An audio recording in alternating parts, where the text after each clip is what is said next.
Assalamualaikum warahmatullahi wabarakatuh.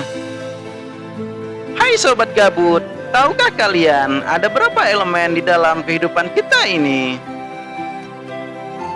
Untuk elemen di kehidupan kita ini ada begitu banyak dan sangat bermanfaat. Tapi kali ini kita hanya akan membahas tentang 4 elemen saja. Elemen apakah itu? Mulai dari tanah, air, udara, emas, api, belerang, kristal, dan lain-lain. Elemen yang akan kita bahas kali ini mulai dari api, udara, air, dan tanah. Untuk keempat elemen dasar tersebut, kita akan mulai dari elemen api, yang dimana kita akan menguak tentang asal-usul dan bagaimana elemen api ini bisa tercipta, dan juga bagaimana elemen api ini bisa kita dapati dalam kehidupan kita hingga sampai saat sekarang ini. Tak perlu berlama-lama lagi, langsung saja kita pada inti pembahasannya. Jika berbicara mengenai api, tentunya kita mengarah ke masak-memasak dan bakar-membakar tentunya. Tapi kali ini berbeda. Mengenai api, kita akan merujuk kepada datangnya Nabi Adam alaihissalam ke bumi. Ketika Nabi Adam alaihissalam melanggar perintah Allah, ia dan istrinya Hawa memakan buah kuldi yang jelas-jelas dilarang oleh Allah Subhanahu wa Ta'ala. Akibat dari perbuatan keduanya itu, Adam dan Hawa diturunkan ke bumi oleh Allah Subhanahu wa Ta'ala. Ketika Nabi Adam dan Hawa diturunkan ke bumi, beliau tidak lagi memperoleh makanan secara mudah seperti di surga. Beliau harus bekerja keras untuk memperoleh buah-buahan atau daging untuk dimakan. Ketika beliau memperoleh binatang buruan dan menyembelihnya, ternyata tidak bisa dimakan begitu saja. Ternyata masih mentah dan tentunya tidak enak. Karena itu, beliau berdoa kepada Allah Subhanahu wa Ta'ala agar diturunkan api untuk memasak. Maka Allah Ta'ala mengutus malaikat Jibril meminta sedikit api kepada malaikat Malik di neraka. Nah, sesampainya malaikat Jibril di neraka, malaikat Malik berkata, "Wahai Jibril, berapa banyak engkau menginginkan api?" Lalu malaikat Jibril berkata, "Aku menginginkan api neraka itu seukuran buah kurma." Kemudian malaikat Malik menjelaskan, "Jika aku memberikan api neraka itu seukuran buah kurma, maka 7 langit dan seluruh bumi akan hancur meleleh karena panasnya." Lalu malaikat Jibril berkata, "Jika begitu, berikan kepadaku separuh buah kurma saja." Dan kemudian malaikat Malik berkata lagi, "Dan jika aku memberikan seperti apa yang engkau inginkan, maka langit tidak akan menurunkan air hujan setetes pun, dan air di bumi akan mengering, sehingga tidak ada satupun tumbuhan yang akan hidup." Malaikat Jibril jadi kebingungan, sebanyak apa api neraka yang aman untuk kehidupan di bumi. Karena itu, ia berdoa, "Ya Allah, sebanyak apa api neraka yang harus aku ambil untuk kebutuhan Adam di bumi?" Allah berfirman, "Ambilkan api dari neraka sebesar zarah atau satuan terkecil atom." Maka malaikat Jibril meminta api neraka kepada malaikat Malik sebesar zarah dan membawanya ke bumi. Akan tetapi, pada saat malaikat Jibril sampai di bumi, ia merasakan api yang sebesar zarah itu masih panas. Maka beliau mencelupkan api tersebut sebanyak 70 kali ke dalam 70 sungai yang berbeda. Baru setelahnya beliau membawanya kepada Nabi Adam dan meletakkannya di atas gunung yang tinggi. Tetapi begitu api diletakkan, gunung tersebut hancur berantakan. Tanah, batuan, besi, dan semua yang ada di sekitar api itu menjadi bara yang sangat panas dan mengeluarkan asap. Bahkan api yang sebesar zarah itu terus masuk menembus bumi. Dan hal itu membuat malaikat Jibril khawatir. Karena itu ia segera mengambil api itu dan membawanya kembali ke neraka. Bara terbakar yang ditinggalkan itulah yang sampai sekarang ini menjadi sumber api dunia, termasuk yang menjadi magma-magma di semua gunung berapi di bumi ini. Kalau bara api dunia itu umumnya berwarna merah, maka bara api neraka itu berwarna hitam kelam seperti hitamnya gelap malam.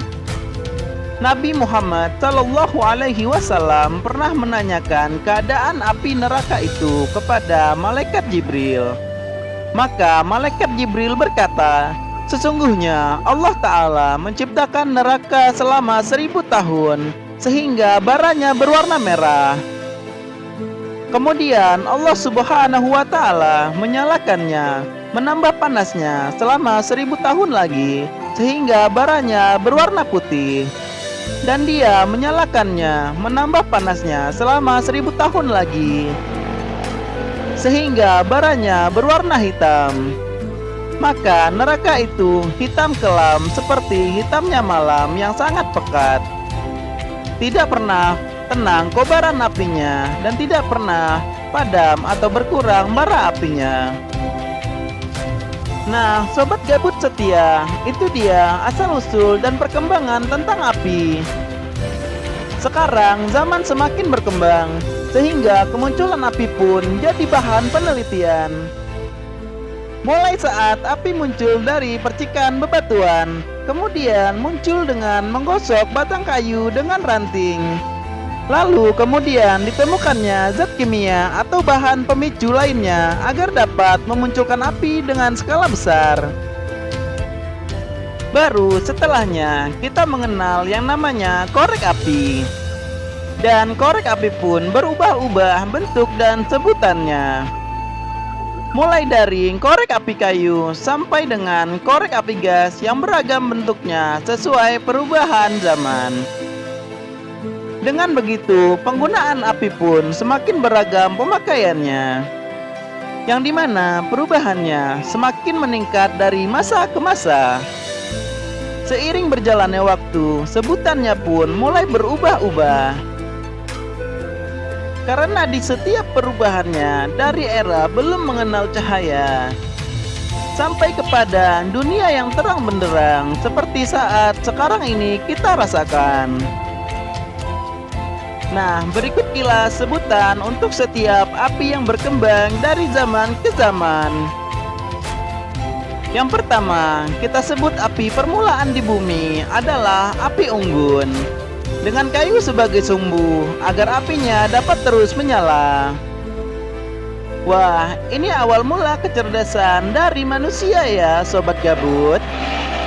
Berikut yang kedua, naik ke tingkat pengapian yang bernama obor.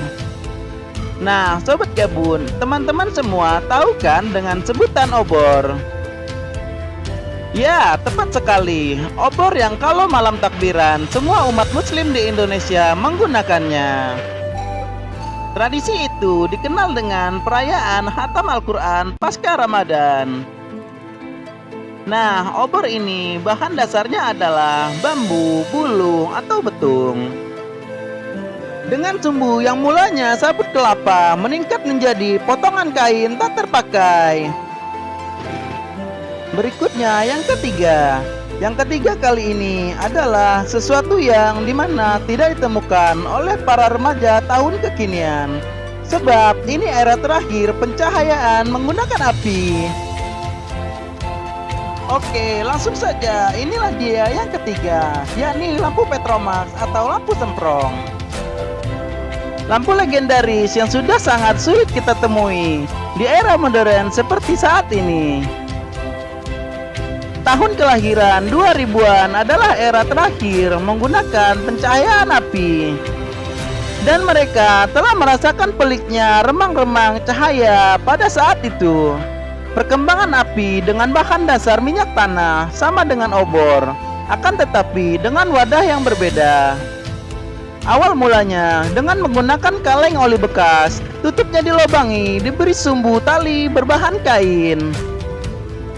Hingga mengalami perubahan wadah dan sumbu dengan sebutan lampu semprong atau lampu kaca. Dan kemudian lampu Petromax dengan tampilan berbeda, dengan kelebihan ada gagang gantungnya. Hingga pada akhirnya manusia menemukan pengapian melalui arus listrik yang menjadikan dunia terang benderang seperti saat sekarang ini. Dan bahkan membuat manusia saling terhubung ke seluruh penjuru dunia. Karena berkembang pesatnya dunia pengapian yang dimana kita saat ini menyebutnya dengan zaman digital elektronik. Baik, sobat gabut setia, selesai sudah pembahasan kita tentang api kali ini. Yang berarti 3 elemennya lagi akan kita bahas pada pembahasan berikutnya. Semoga video kali ini bisa bermanfaat bagi sobat gabut setia. Harapan admin, sobat gabut setia selalu jaga kesehatan dimanapun berada. Karena pasca pandemi ini, cuaca rada hujan, kadang terik, dan sebentar lagi akan bersalju. Dengan demikian, sobat gabut semua saksikan selalu channel Penting Gak Sih di Rumah. Jangan lupa subscribe channel ini, agar channel ini dapat terus berkembang. Juga nyalakan tanda lonceng notifikasi agar tidak ketinggalan update terbaru dari kami. Akhir kata, tetap semangat dan selalu tersenyum. Sampai jumpa di video selanjutnya. Bye bye. Wassalamualaikum warahmatullahi wabarakatuh.